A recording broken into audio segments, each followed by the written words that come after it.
Mission 2030 जो है ये हमने इन्वॉल्व किया पूरे प्रदेशवासियों। मिशन मैं अभी चला जाऊँगा गड़बड़ की तो मिशन 2030 जो है उसमें प्रदेशवासियों को इन्वॉल्व किया है, क्योंकि जो उपलब्धियाँ हुई है जिस रूप में शिक्षा के क्षेत्र में, स्वास्थ्य के क्षेत्र में फ्लैगशिप प्रोग्राम हमारे जो कुछ भी हमने किया है, कई कानून पास किए, अधिकांश काम वो है जहाँ देश में कहीं नहीं है, सिर्फ राजस्थान के अंदर ही है। चाहे राइट टू हेल्थ का एक्ट हो, गिग वर्सेस एक्ट का हो, किसानों के लिए एक्ट बना दिया, कोई जमीन कुर्की नहीं हो सकती, छीन दी उनकी। तो ये तमाम कानून भी बने हैं, साथ में फैसले ऐसे हुए हैं देश में कहीं पे भी नहीं है, 25 लाख बीमा कहीं नहीं है। तो ये और शिक्षा के अंदर IIT, IIM, IIIT सब कुछ आज मिले ही रहता है। IIIT, एम्स, यूनिवर्सिटी आ गई 100 के आसपास आ गई यूनिवर्सिटी, पहले 6 थी, जब पहली बार में CM था 6 थी। तो कहने का मतलब कि आज शिक्षा में, स्वास्थ्य में बहुत आगे बढ़ रहे हैं, आधारभूत ढांचे हमारा मजबूत हो रहा है। 1.5 लाख किलोमीटर सड़कें बना रहे हम लोग। सोशल सिक्योरिटी में हमने कैंपेन चला रखा है, प्रधानमंत्री खुद को चाहिए आप सोशल सिक्योरिटी एक्ट बनाओ, जिससे कि तमाम परिवारों को घर बैठे हुए उनको टाइमली इमदाद मिले, जिससे कि वो जीवन चला सके अपना। दुनिया भर के मुल्कों में होता है। तो मैंने कहा प्रधानमंत्री आप विश्व गुरु बनने की बात करते हैं, आप कम से कम बेसिक बातें जो है भूखमरी नहीं हो, कुपोषण नहीं हो, शिक्षा में, स्वास्थ्य में हम लोग उस स्टेज पे पहुंच जाए जहाँ पहुंचना चाहिए हम लोगों को। तो मेरा मतलब कहना ये है कि सब कुछ किया है। तो हमने कहा मिशन 2030 एक टारगेट बनाए, प्रदेशवासी खुद इन्वॉल्वमेंट किया, 2.5-3 करोड़ लोग आ चुके हैं उसके अंदर, ऑफलाइन ऑनलाइन। मिशन डॉक्यूमेंट जल्दी हम लोग 5 तारीख को रखेंगे प्रदेश के सामने। उसके बाद में भी सुझाव देते रहेंगे लोग। वही डॉक्यूमेंट बन गया है मिशन 2030 के नाम से, बनता जाएगा तो वो आधार बनेगा आने वाले लोगों के लिए भी।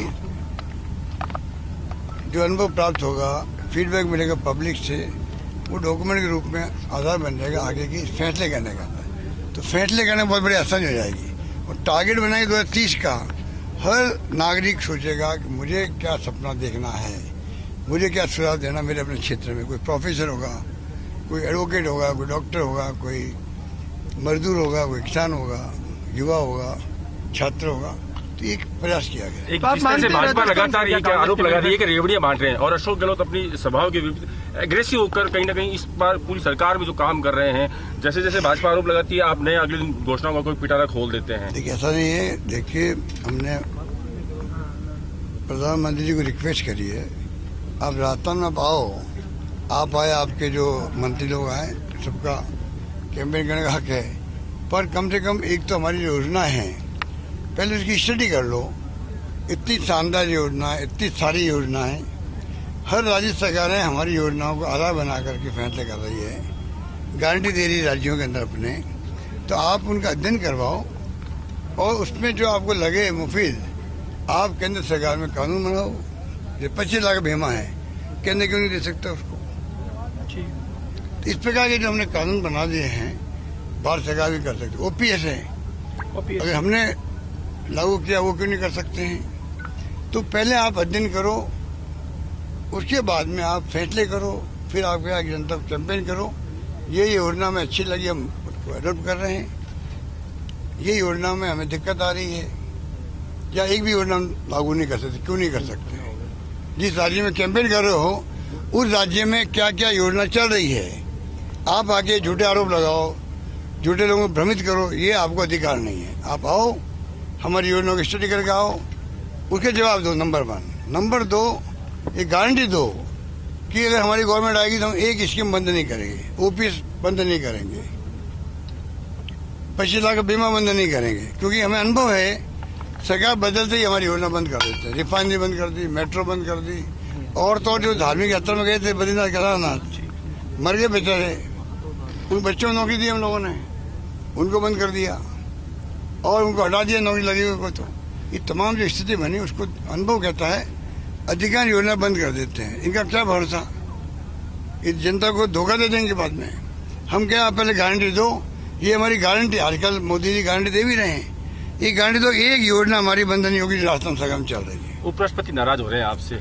उपराष्ट्रपति जी हमारे पुराने मित्र रहे हैं और संवैधानिक पद है, हम तो सम्मान करते हैं उन पद का।